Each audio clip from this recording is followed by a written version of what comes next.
Hi, everybody. I think it's around 7. Nice to be back and engaging this way. Hope everybody is okay. We are at, we need questions. So if you can, think of some questions and send them in, and we'd be glad to take a look at them best we can. These are some questions from Susan Hardy. And very interesting, a little complicated, but nonetheless. I'll read the questions all the way through, and then I'll try to take them in pieces, if that makes any sense. She says, I'm curious about something I think you mentioned, that once a lifetime is terminated on this plane, that an energetic form remains, and that's relative to the species. I did say that. So, and maybe I can just talk a little bit about that first. When you're dealing with this idea,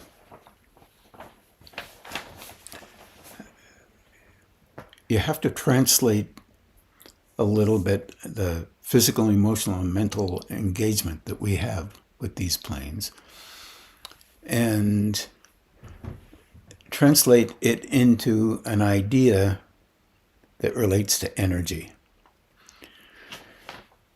So when a person is engaged with these planes, and then they leave these planes, relative to their internal construct at one level. And we're talking about this energetic level that I was talking about before. So if a person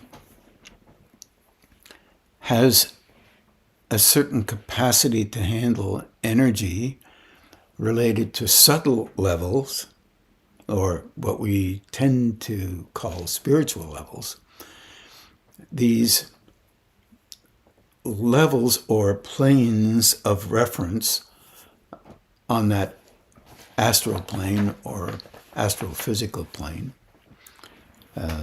And I know many people have different levels that they've engaged with, and it sort of makes sense to them to engage with life as being on different levels, because that's what we experience on these planes. Someone who is rather poor, someone rather rich, a whole bunch of people in between.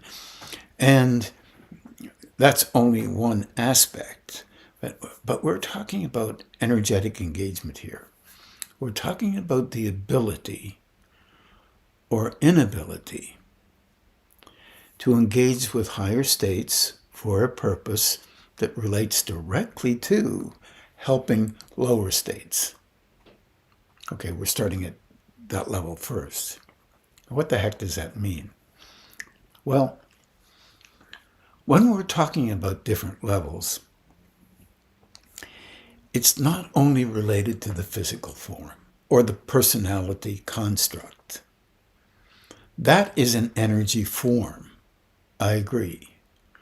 But that has a focus related to these planes.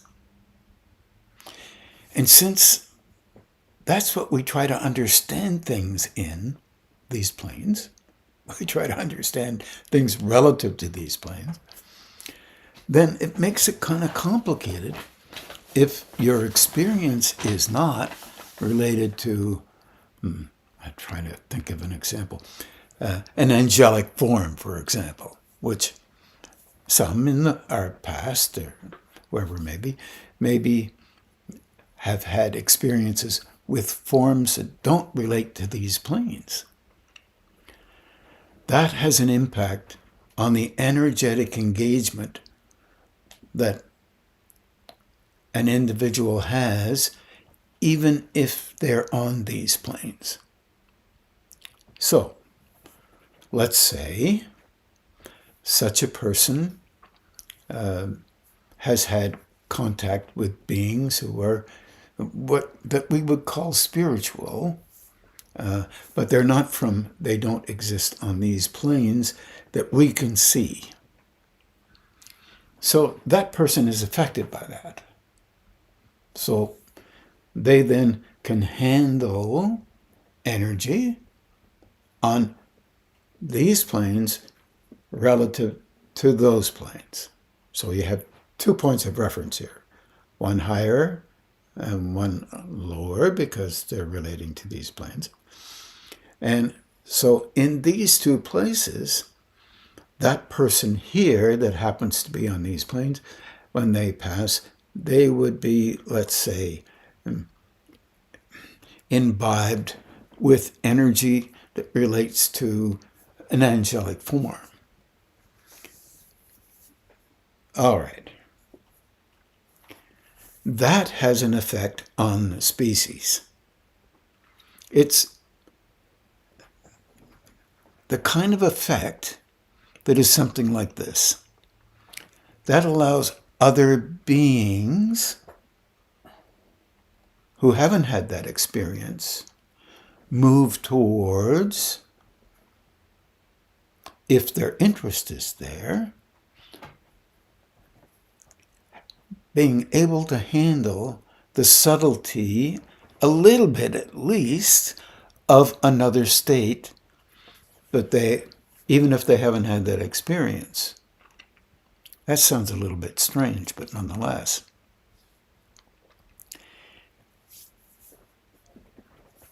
When that kind of thing happens, it changes, just subtly, the potential of the lower state. Means human beings are slightly more able to at least move a tiny bit towards that potential, because it's changed by the activity that has gone on with that individual. Let's take I don't know, I don't care where they live. Could be in India, could be in the United States, could be in Canada, Europe. It doesn't matter. Could be anywhere. A person who engages in those more subtle states is actually helping other individuals who may have that interest to move a tiny bit closer to an alignment with that state, or at least the potential. The dilemma is this. We live in personalized states. Whatever we come up with is touched by personalization, and our version of personalization relates directly to these lower states. Even the early going of increased perception of energy is related directly to the personalization energies that allow us to function here on these planes. Okay, that allow us to function here on these planes. So then initially, no matter what, as we grow, we initially engage with the intensities of our personalizations that lie on these states. They're often considered spiritual because it's called a perception. So we render different perceptions important because of our inability to have perceptions on these levels of anything beyond the physical, emotional, and the mental that we categorize relate to us human beings. Okay. Now,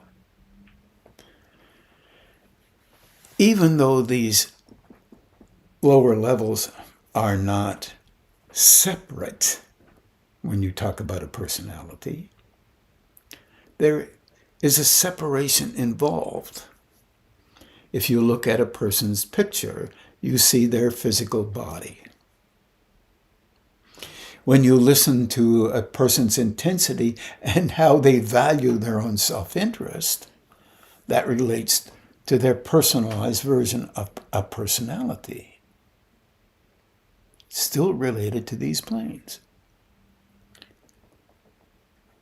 When they think of something in their head and construct a kind of system because they've been educated or even not educated, doesn't matter, they can come up with an idea that is still related to these planes.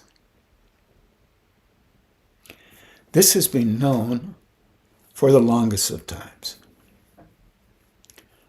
But since we are primarily involved with these planes as a living being, because it's the nature of these planes on this planet,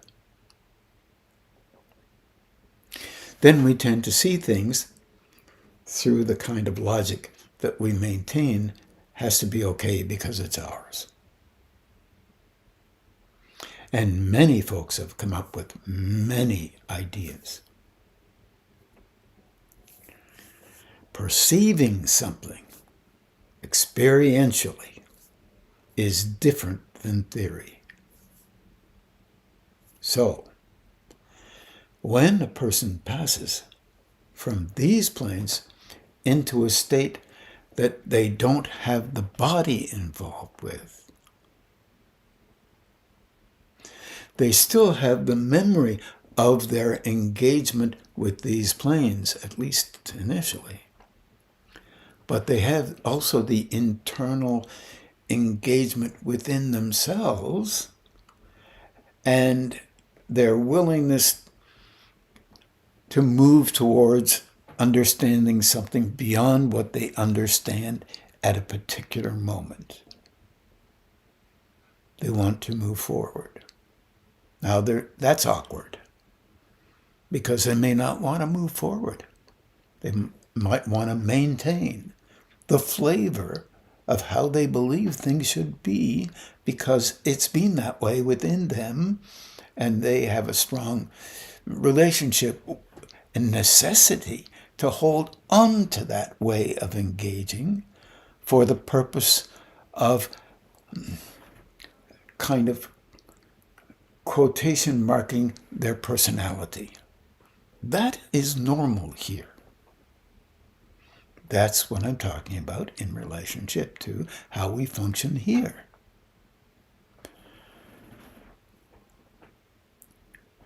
So, as you leave your form, there is an energetic engagement that is perceived through the auspices of love. If you have a love for inner growth, but can't quite do it really well here, that purposeful willingness will help you to shift just a little beyond what you could handle here. I'm not sure if that makes so much sense. But if you also have an intention or a purposeful engagement with being valued here, and we all have to some degree, then the level of how you affect the species, that is, if you passed right now, is relative to the tone of your relationship with you about you. Since our species is young, it tends to be, as people pass, still relative to these early levels of engagement with how we have interacted and experienced on these levels of engagement that we have here, experience we have here.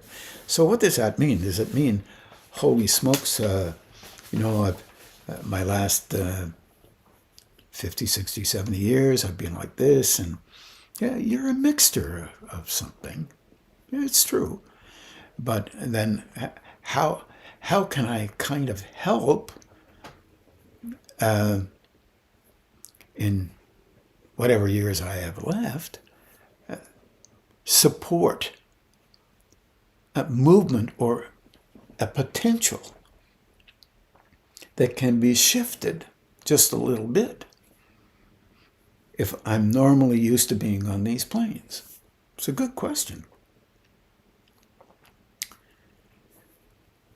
You can do that by becoming a little more aware of that flow of energy that's in us already. Yes, I know it's still related to these planes, but the perception level is shifting. So our movement towards a potential is helped by a perception. It still may be self-focused, but that little bit of increase in perception will help the species to become more aware of itself. And thus, each individual that happens to live in that species and being a part of that species will be affected by that change that can occur. Yes, we can be deluded into thinking we're making great changes. It's true, we can. Because we're storytellers. So we would rather tell good stories about ourselves than poor stories. Let's be honest about this. So, and telling those stories, that means people are affected by the telling of a story. But the actual energetic relationship that you have with others still is focused, to some degree, on a shift in a relationship that you have with living life. And you can't fool anybody. Well, you can fool us, fine. But you can't fool that interactive flow, because it moves in directions relative to what you think you love. And that becomes apparent. It's seen, recognized, understood by a level of universality that knows itself within itself. Knows itself within itself. And that part of that self is in us. So it knows itself. It's not that it says, that personality that's not good, that's not bad. We'll get that personality as soon as it flips up. It's not that kind of thing. Although we've been taught that sometimes that is that kind of thing. It's not like that. Because there's a cultivation there of each individual moving in a direction so that they can see how they function with others, those we love, in our version of loving, and those we don't love so much. That's our version of loving them. So this is all about versions of loving. Well, yes, it's words. And so if you don't like your neighbor that much, that's your version of loving them. You don't understand. They are in a version of loving through them. as well as you are. You can't hide that. That's one of the things you begin to notice, and then you begin to realize soon after that we're learning how to understand how loving can be, as opposed to thinking. Our personalization of our thinking the way we love things is the only way to love them. In other words, our options, our views are the only ones that exist. Not real at all, but real relative to a very small relationship with a life. You love those ways of dealing with others and yourself that way, because that way is, yes, part of your training, but part of the soup, the interlife soup, as an energy form that you've cultivated. I brought that up simply because Linda asked another part of that question.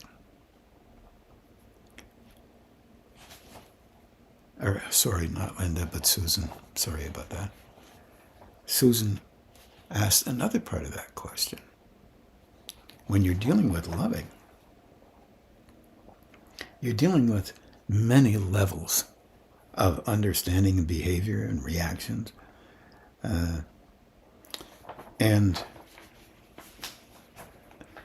if you attempted to heal or help those parts within you that you think you could mature a little bit in, if you do that, you will find that they don't want to mature. They defend themselves, and very well, just because they've been habitual. And after behavior becomes habitual, you begin to have a sense of pride in it. And kind of that moves towards a belief that this is the only way to be. And that isn't as real as we believe it is, but we know how difficult that is to adjust or broaden out somewhat. All of this mixture moves us into an idea. If an individual has grown somewhat internally and moved into a state where she might be willing to allow herself to learn in a manner that is beyond how she's practiced her life, and continues to learn and understand life the best she can, she is going to find out how others do not do that. Or when they do, they're really kind of not very honest about it. And she will find out that either is she from time to time. And that's part of what happens here on these planes. Idealism is interesting from a distance. We can use it to judge other people. And hopefully, we try to understand. It is difficult to be perfect on these kinds of planes. This to me makes better sense, but you have to figure that one out in your own mind.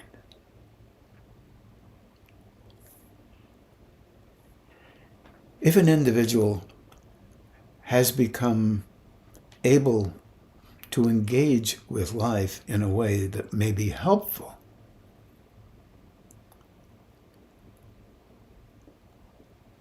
to enable our potential, you and I, to become closer to engaging with, let's say, higher states that understand the dilemmas of these states. And if they have lived here, then this so-called astral form has moved along different levels of that astral engagement, or life after death engagement. Life after death is very complicated, much different, I think, than what we have come up with.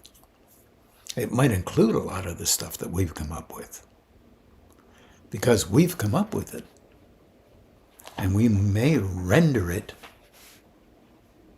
real. We may render it real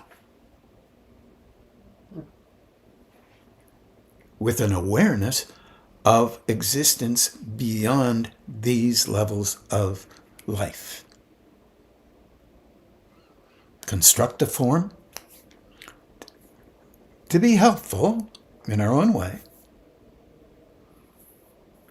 and therefore be of service or help on a different plane.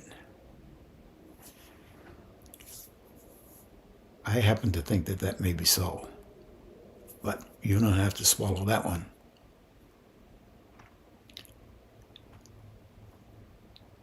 It's important for you to be okay with thinking beyond the box you live in, but it's not easy. And even when you do, you're still in the box. You're still living here. To understand that you're still living here is very important, because it allows you to have the humility to recognize that you're not perfect. And that includes what you think. And that includes how you express, interact with others and yourself. And recognize that you, on these planes, are focused on your physical form. That physical form includes your personality, at least the links within it. So here's another deal. Think about that for a couple of seconds, if you can, if it means something. And then consider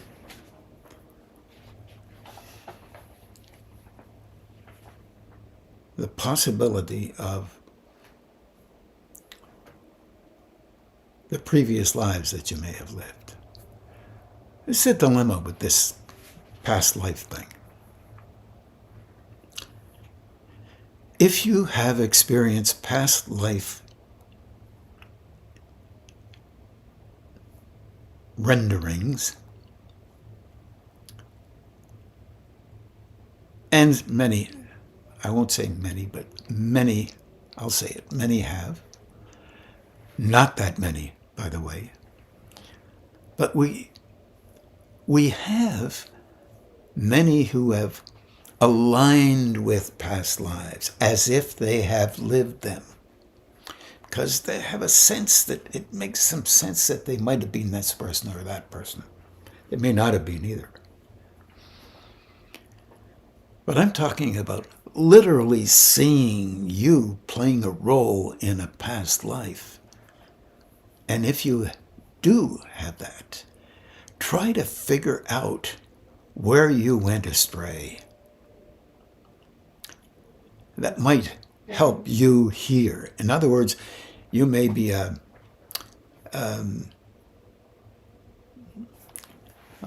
make one up for you. A person who looked after the harvest in Egypt, let's say. Use these things. Why not? And you were a taskmaster. You over-exaggerated your importance, but it didn't look like you were because you were remembered. You were a name. So somebody remembered in history. A lot of people like to be a name in history. I don't know why. But let's say you were. Don't look for the name. There's been a lot of names, not as relevant. Look for attempting not to do the same thing as you did then. Being too heavy-handed, for example. Or engage too much in your importance. Find a balance in this life. The importance of that is that you will be able to help humanity when you pass over or die. Whatever words you want to use, I don't care. Be able to help in a movement towards a potential that can allow others to grow internally. Not necessarily this concept of external expression being really important, because you'll have rules about what that is. And you'll use those rules to make this physical personality construct the most important thing. And we all do a little bit of that. So you'll know you're here on the planet Earth doing planet Earth things. Those things make you feel good. And that's true. I agree. Makes you think that you're really worthwhile. Been kicking around for a while and you've done your bit. And continue to do your bit. So therefore, you're vastly more important than someone else who didn't. But you're missing something. There is an invisible world. And this is what we're talking about. It's called energetic, whatever you want to call it. And a transmissional world where that level of engagement is related to those higher states. Yes, if they want to manifest here, they can, but for only the purpose of being helpful to the potential that relates directly to these planes, getting these planes to lift into a different degree of loving than only self-loving. I think it's a dilemma on these planes because I think it's very difficult to do anything other than self-loving. But you can attempt to be. You can try to focus on something beyond your own self-interest. It's not very easy, because you'll bring yourself back. And that will be natural on these planes. You bring yourself back to what you've practiced all your life, whatever that may be. So, in a kind of a way, if an individual has been helpful out there in the world of, let's say, so-called spiritual engagement, then they will still be there in a vibrating form, but it's just a shell, but it's vibrating nonetheless.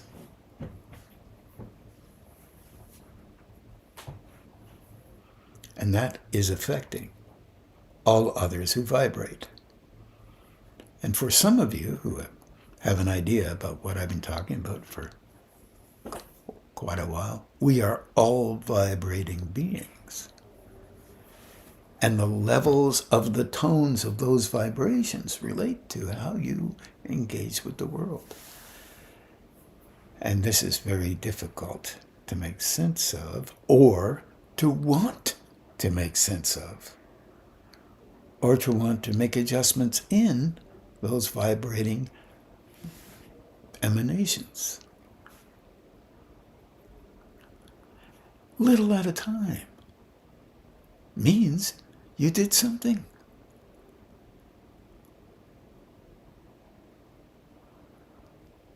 Little at a time is okay. Do what you can. I'm sorry there are no report cards. But if you are doing what you can, that is a report card. The only person you have to convince is yourself. Everyone else is trying to convince themselves. Many believe that they're way, way beyond all comprehension. It's a delusion, because those who are really able have no interest in letting anybody know. They're too busy being about their business. And their business is trying to be helpful to the potential of these planes. And this is a subtle engagement with helping anybody who would wish or want to, but have a difficult time doing so. Growing is what I'm talking about. Energetically. Not in intensity, but in subtlety and in alignment with a state that can be helpful to these planes. Most interesting. Very interesting question. And hopefully I answered it to some degree, Susan. Now let's see, where am I here? We talked a little bit about trying to heal our reactive patterns and thoughts. And you have some energy practices that you can attempt to use. The trouble with these energy practices, once you think you know them, you don't use them anymore. They're old now. You look for new ones. That's the personality construct. That's what it does. That's the norm on these planes. Continued use really is helpful. I wish you well with that, everybody. And so we just talked about this, the future lifetime, as well, if the future life form is already in it. Oh, she's asking if the future form is already in a constructive role. It kind of is, in a way. If you are willing to engage with at least an attempt to grow, the attempt itself is valuable. It becomes a part of the need that an individual has in another life. And it presents itself to the life owner as something that seems to be wanting them to move forward. And in some cases, you'll try 100 things, looking all over the place to find something that might be helpful. And depending on the amount of fear that you have in you of being something other than being important in your own self-interest,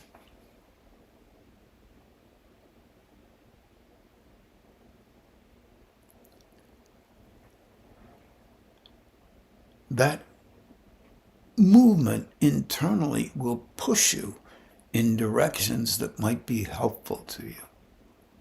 Our dilemma on these planes, and it's a legitimate dilemma, it's very difficult to trust. And it's very hard to love unless we decide it's okay. And then it's really relevant. But this is a natural tendency that has been cultivated in our species for a long period of time. Our version of engaging with others is relative to a particular alignment with the need we have to be valued, because we're so vulnerable on these planes. Our vulnerability may not even be appreciated by us. But as you grow, you begin to realize vulnerability is around the next corner. You don't know what the next step is in your growing process.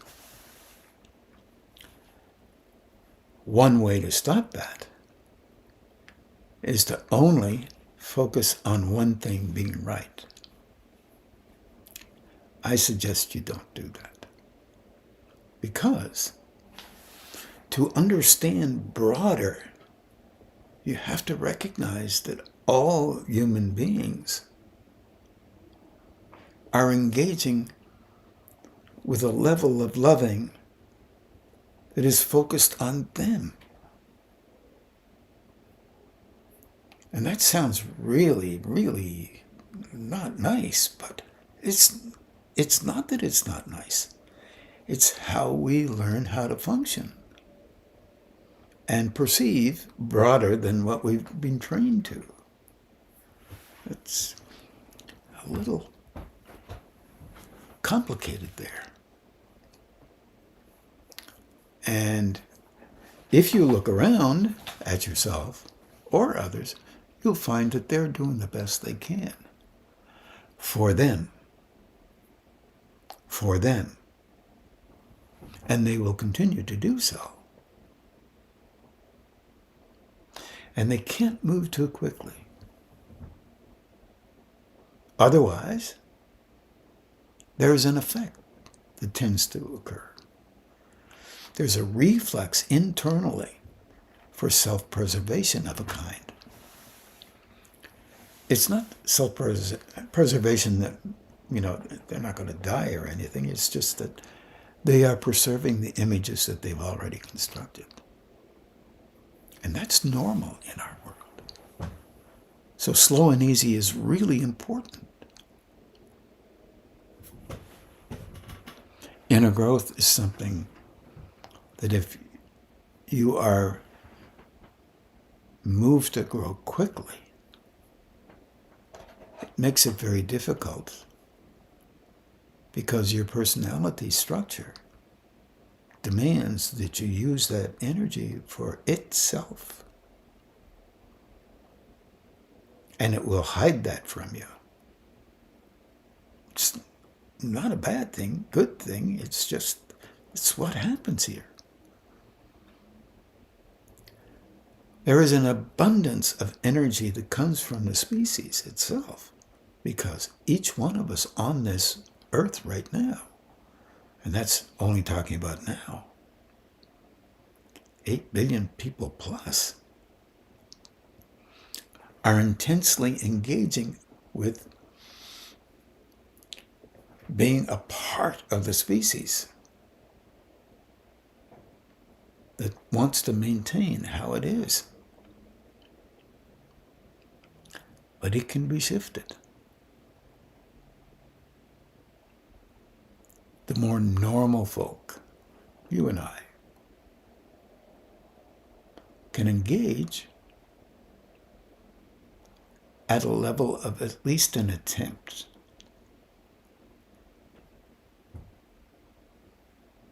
Even if it's every now and then. That will be helpful.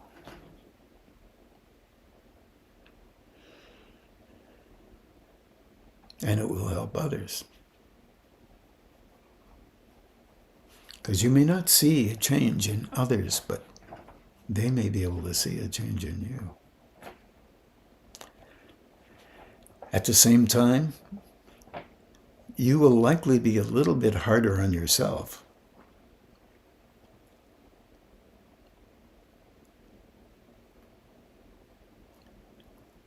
Maybe not. Other than being hard on other people? Well, if your practice is being strongly protective of yourself, you will be hard on other people. Remember, to the degree that you're hard on other people, you're really hard on yourself. So if you can soften that down, then you are growing. That's wonderful.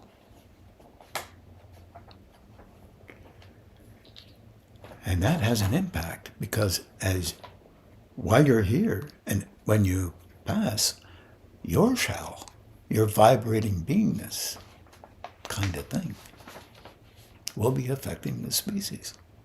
It will be, if you have pulled through to attempt to do something beyond what you thought you could do, and you learn that you can get help with that, then you are helping the species. And you are helping you too. You become a helper.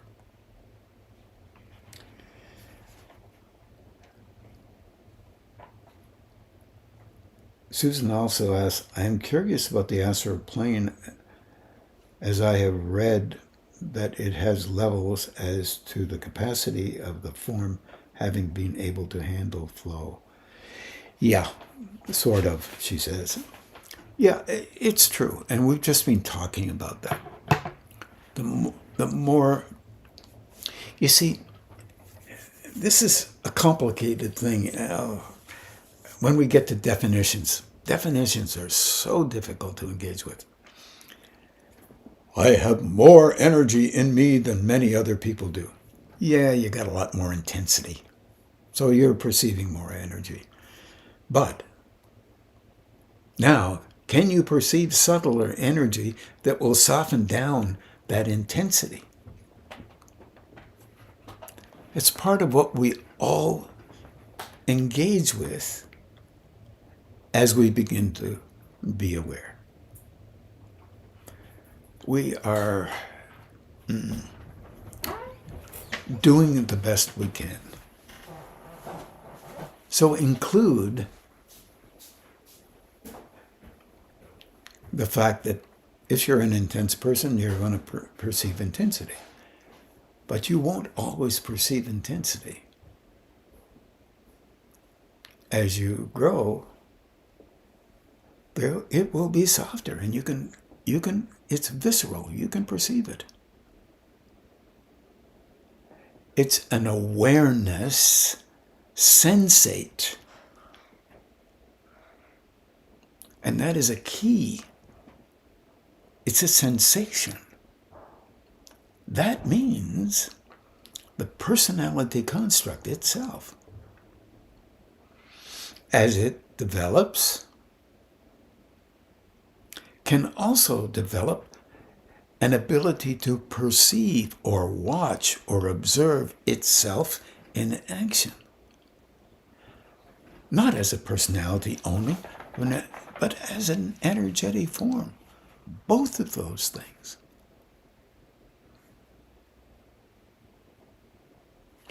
It also shows you a level of importance that you need to have to remain an important person. And I have a little thing to suggest. Every individual who is alive is important. Everyone, no matter how miserable they are. Because if they are miserable, that shift and change of movement out of that miserable level affects the species, helps the species to move out of its long-time relationship with itself to some degree, little at a time. It's about 10 to 8 now. I think, Susan, that's all I'm going to spend on this one. As you can see, I could talk a little bit more about it, but it's almost too much at once to try and let sit, to try to understand the value of awareness, consciousness, as and a level of loving that is trained to be the way we have trained it to be. Because that's its capacity. It's tremendously universal. I wish you well. Please take care, everybody. And we're now going to meditate for about close to an hour. Good night.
Yamaye namo namaha.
Prajapati Sutta Veshadhyaye Namo Namaha.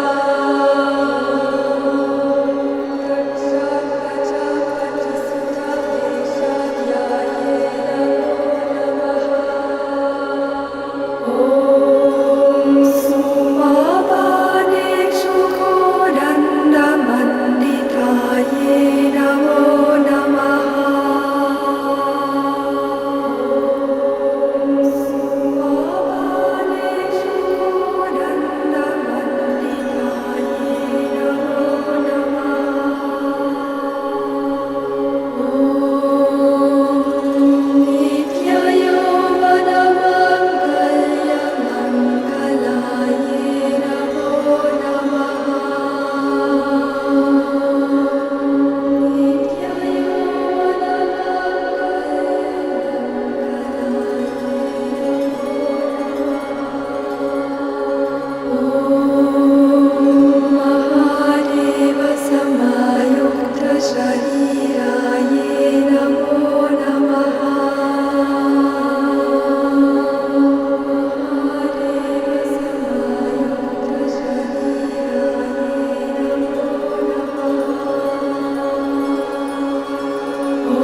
Shashivarnam Chaturbhujam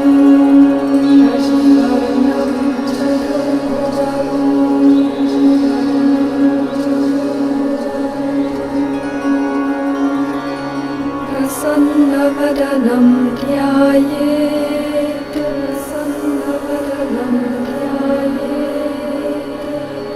Sarva Vignopashantaye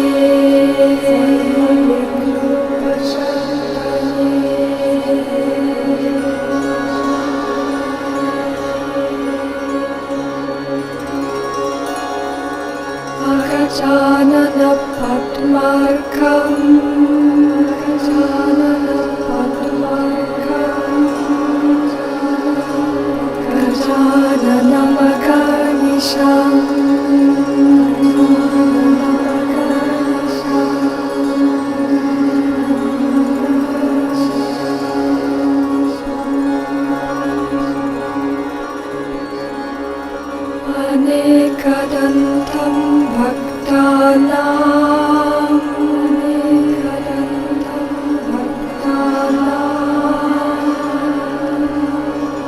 Ekadantam upasmahe.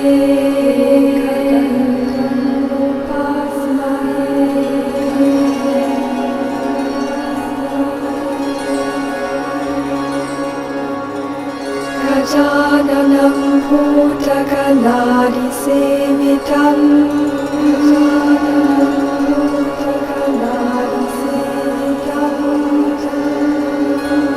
Kapita jambu palasara bhakshitam.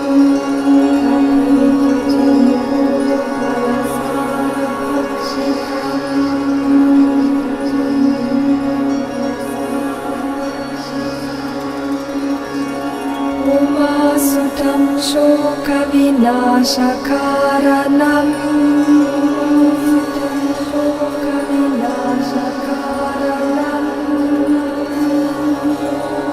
Namami Vigneshvara Pada Pankajam. Namami Vigneshvara Pada Pankajam.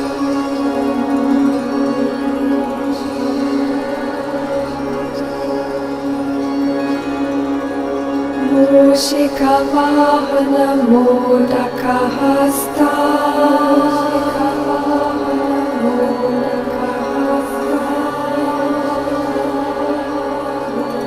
Chamarakarna vilambita sutra.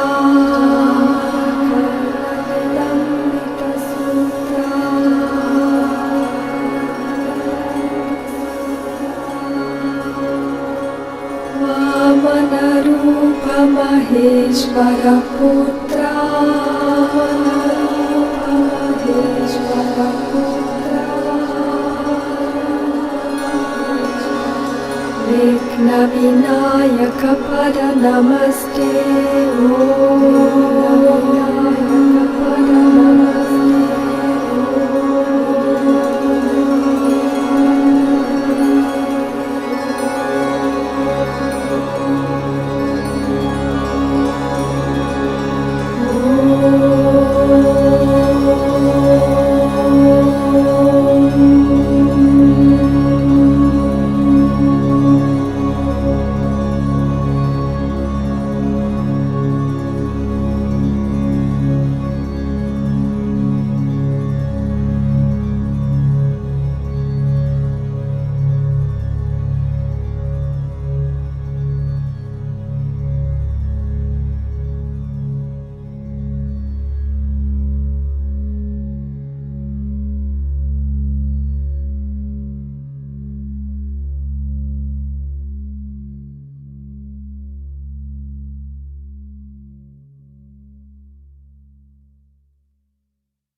Shakti Sundari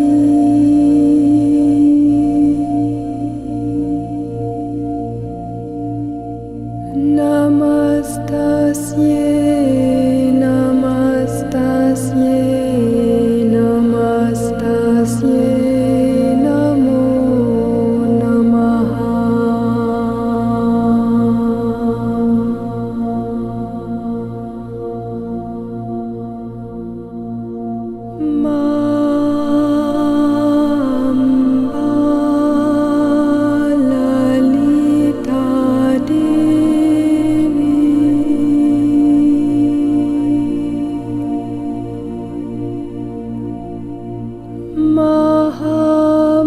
Mahamaye Mangali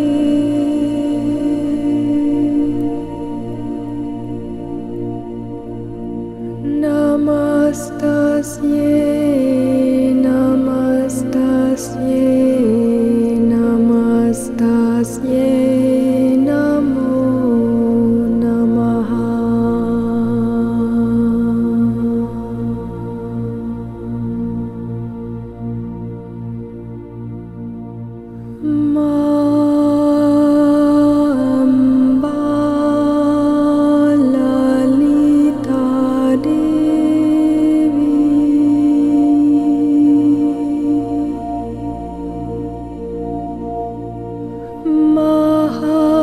Mahakali Bhairavi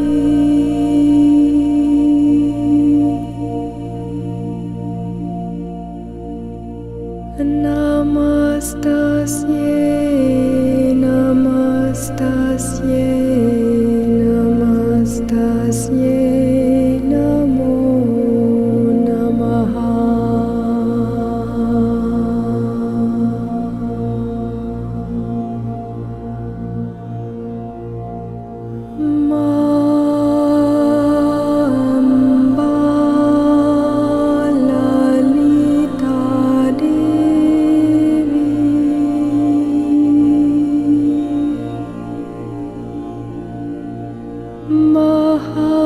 Mahalakshmi Vaishnavi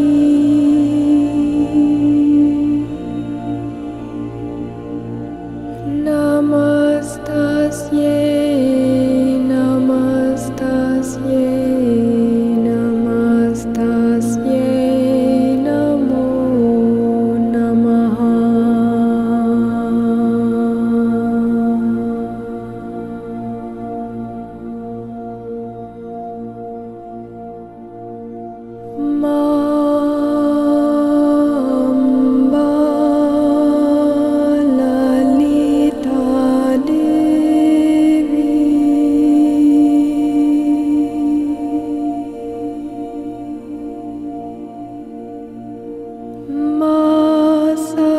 Saraswati Brahmi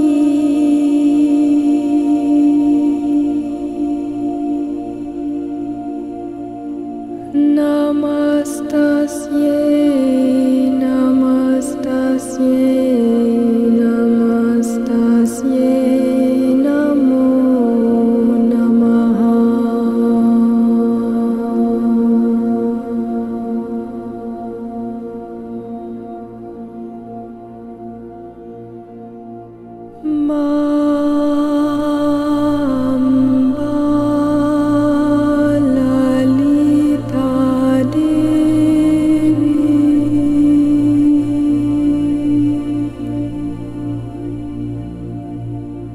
Durga Devi Shankari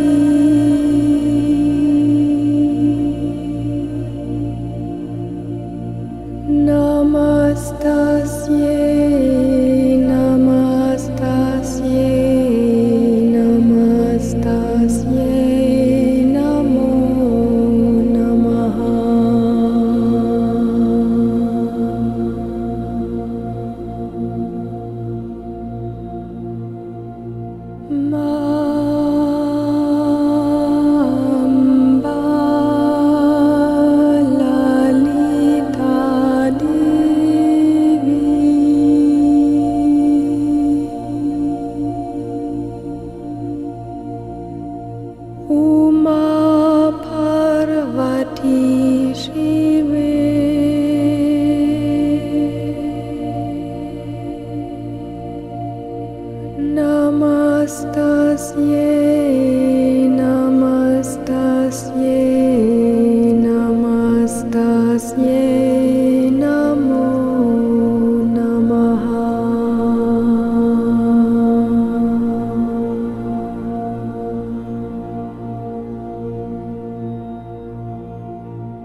Well, just now we can begin to do the balancing and grounding.